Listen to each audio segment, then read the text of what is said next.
नमस्कार। आज हम जानेंगे कि हर पूजा के उपरांत हवन करना क्यों आवश्यक है। हवन अथवा यज्ञ हिंदू धर्म में शुद्धिकरण का एक कर्मकांड है।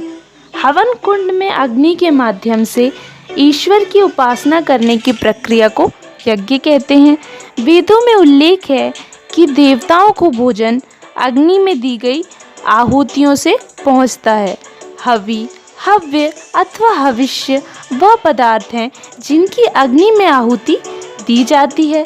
हवन कुंड में अग्नि प्रज्वलित करने के पश्चात इस पवित्र अग्नि में फल, शहद, घी, नारियल, अन्न इत्यादि पदार्थों की आहुति बहुत प्रमुख होती है। वायु प्रदूषण को कम करने के लिए विद्वान ऋषि मुनि यज्ञ किया करते थे। उस समय हमारे देश में किसी प्रकार की महामारी नहीं थी, परंतु कालांतर में गुलामी के समय हवन, यज्ञ इत्यादि बहुत सीमित हो गए, जिसके परिणाम स्वरूप हमारे देश में बहुत सारी महामारियां आई, लाखों जीवन काल कलवित हुए। सनातन धर्म में हवन कराने की परंपरा बहुत पहले से चली आ रही है। हमारे ऋषि मुनि प्राचीन समय से ही यज्ञ हवन करते चले आए हैं।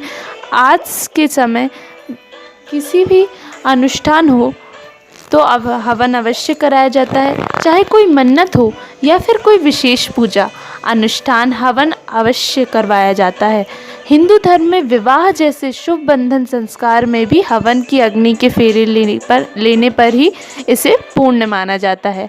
हवन में कई तरह की सामग्री का प्रयोग किया जाता है और मंत्रोच्चार करते हुए हवन किया जाता है, जिससे पूरे वातावरण में सकारात्मक ऊर्जा का प्रवाह होता है। हवन कराने का न केवल धार्मिक बल्कि वैज्ञानिक महत्व भी माना जाता है। तो चलिए आज हम हवन का वैज्ञानिक महत्व जानते हैं। वैज्ञानिक महत्व।